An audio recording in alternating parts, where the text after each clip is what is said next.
ఓం నమః శివాయ. నమో నారాయణాయ. స్వర్ణాకర్షణ కాల భైరవాయ నమో నమః. హరి ఓం. మా ఛానల్కి స్వాగతం. చూస్తున్న వీక్షకులకు, ప్రేక్షకులకు, ప్రియ కాల భైరవ భగవద్బంధులకి స్వాగతం పలుకుతూ మమ్మల్ని ఎంతగానో ఆదరిస్తూ ఉండబడినటువంటి ప్రియ సోదర సోదరీమణులకు, జ్యోతిష్య అభిమానులకు, సనాతన ధర్మ సంరక్షకులకు అందరికీ కూడా తెలుగు ఉగాది పండగ శ్రీ పరాభవనామ సంవత్సర పండగ శుభాకాంక్షలు. ఈ సంవత్సరం రాజు దేవగురు బృహస్పతి అవ్వడం వలన అందరికీ మంచి విద్యను, విద్యార్థులకు విద్యను, ఉద్యోగస్తులకు ప్రమోషను, వ్యాపారస్తులకు ధనాదాయము, రాజకీయవేత్తలకు అనేక రకాల పదవులు అలంకరిస్తూ నైపుణ్యంతో కూడుకున్న, ఆరోగ్యంతో కూడుకున్న ఐశ్వర్యాన్ని ప్రసాదించాలని మనం కూడా మనసారా కోరుకుందాం. ద్వాదశ రాశుల్లో గ్రహ గమనాలు వీక్షింపచేద్దాం. మిథున రాశిలో దేవగురు బృహస్పతి సంచార స్థితి, సింహరాశిలో కేతు సంచార స్థితి, అలాగనే కుంభరాశిలో రాహు సంచార స్థితి, మీనరాశిలో శని భగవానుడి సంచార స్థితితో ద్వాదశ రాశుల్లో గ్రహ గమనాలు ఈ విధంగా ఉన్నాయి. ఈ సంవత్సరము రాజు దేవగురు బృహస్పతి అవ్వడం వలన సకాలంలో పంటలు, విద్య, ఉద్యోగము, ఐశ్వర్యము, అనంతమైన ఈ భూమండలమంతను కూడా నిత్యము సస్యశ్యామలంగా ఉంటుంది. కనుక అందరికీ ఇది చాలా శుభకరణంగా భావించగలగాలి. మంత్రివర్యులు కుజభగవానుడు అవ్వడం వలన పాలకుల మధ్య స్వల్పమైన విభేదాలు ఉండే అవకాశాలు ఉన్నాయి. సమన్వయంగా ఎవరైతే ముందుకు వెళ్ళగలరో వారందరికీ ఐశ్వర్యం కలుగుతుంది అని చెప్పి గమనించాలి. కనుక ఈ సంవత్సరము పరాభవనామ సంవత్సరము అంటే కొద్దిపాటి అధర్మంగా ఉండబడిన వారికి పరాభవము, అవమానం తప్పదు. ధర్మబద్ధంగా ఉండబడిన వారికి ఐశ్వర్యం కలుగుతుందని చెప్పి కూడా గమనించాలి. కర్కాటక రాశి వారికి శ్రీ పరాభవనామ సంవత్సరంలో ఆదాయ వ్యయాలు ఎలా ఉండబోతున్నాయి, ఐశ్వర్యాన్ని, ఆనందం ఎలా పొందాలో ఈ వీడియోలో సవివరంగా సంపూర్ణంగా తెలుసుకుందాం. కర్కాటక రాశిలో ఏ ఏ నక్షత్రాలు వస్తాయనగా పునర్వసు నక్షత్రంలోని చివరి పాదము 4వ పాదము, పుష్యమీ నక్షత్రంలోని 4 పాదాలు, ఆశ్లేష నక్షత్రంలోని 4 పాదాలు కలిపితే కర్కాటక రాశి. రాశాధిపతి చంద్రభగవానుడు. ఈ చంద్రభగవానుడు ఈ సంవత్సరము వీరికి విశేషంగా వీరు సైన్యాధిపతి, అర్ఘ్యాధిపతి, మేఘాధిపతి అవ్వడం వీరికి ఒక రకమైనటువంటి ఆనందకరంగా భావించగలగాలి. ఆదాయ వ్యయాన్ని మనం గమనించినట్లయితే ఆదాయం 2, వ్యయం 11. చూడండి, గ్రహాలు అనుకూలించినప్పుడు ఖర్చులు ఎంత అధికంగా పెరిగిపోయాయో. ఆదాయం ఉండేది 2 రూపాయలే, 9 రూపాయల ఖర్చులు పొంచి ఉన్నాయి. కనుక ఇలాంటి కాల సమయంలో -9లోకి వెళ్ళిపోతున్నారు. స్వీయ నియంత్రణ చాలా అవసరం. అనవసరమైన ఖర్చులు తగ్గించుకోగలగాలి.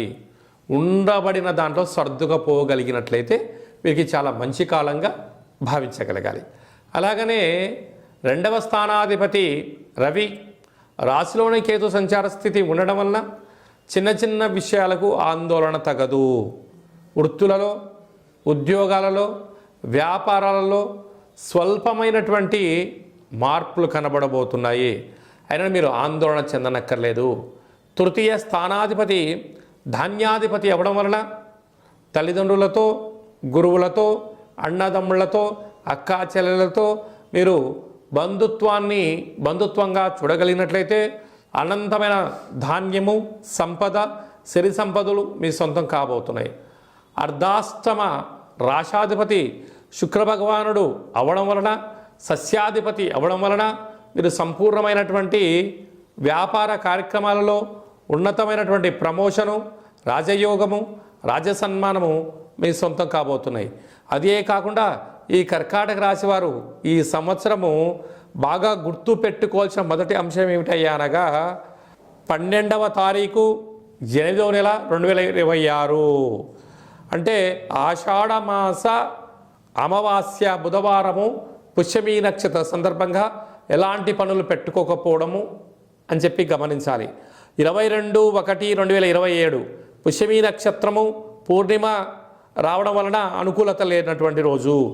20/2/2027 మాఘమాస పూర్ణిమ శనివారం రోజు ఆశ్లేష నక్షత్రం రావడం వలన ఈ 3 రోజుల యందు మీరు బాగా గుర్తుపెట్టుకోండి, ముఖ్యమైన పనులు, దూరావాయు జల ప్రయాణాలు పెట్టుకోవద్దు. అదే కాకుండా వీరికి సంపూర్ణమైనటువంటి నేత్ర సంబంధమైనటువంటి, నాలుక సంబంధమైనటువంటి, చెవి సంబంధమైనటువంటి, ముఖార విందానికి సంబంధించినటువంటి, కేశాలకు సంబంధించినటువంటి ఇబ్బందులు కలగబోతున్నాయి. కనుక దూరావాయు జల ప్రయాణాలు చేసేటప్పుడు ఎన్నో జాగ్రత్తలు అవసరం. బైక్ మీద వెళ్ళేవారు తప్పక హెల్మెట్ ధరించండి. కారు ప్రయాణం చేసేవారు తప్పక సీట్ బెల్ట్ ధరించండి.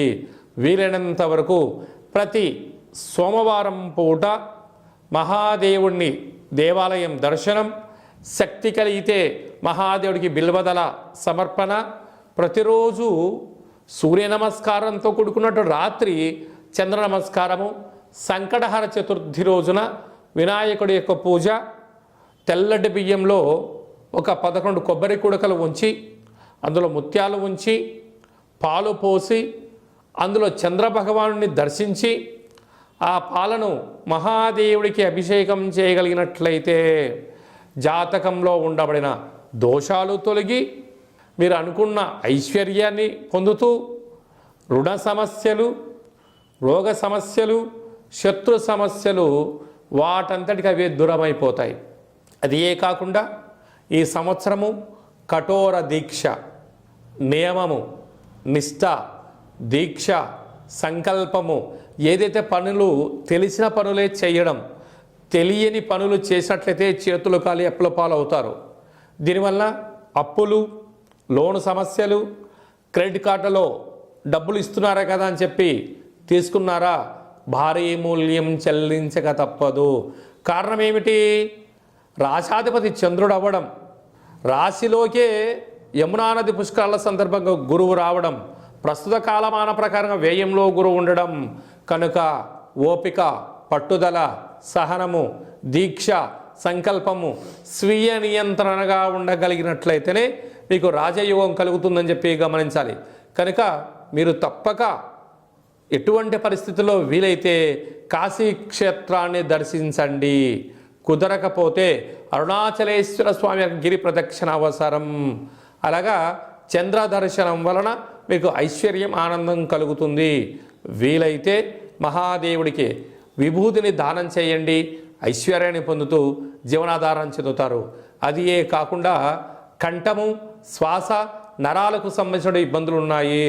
కనుక ఆజ్ఞాచక్రాన్ని అదుపులో ఉంచుకోవడము, ఆ ఆజ్ఞాచక్రానికి ప్రతి సోమవారం పూట స్మరణ ధ్యానము చేసి సమస్థితిలో ఉంచుకోగలిగినట్లయితే సకల వ్యాధులు దూరం అయిపోతాయని చెప్పి గమనించాలి.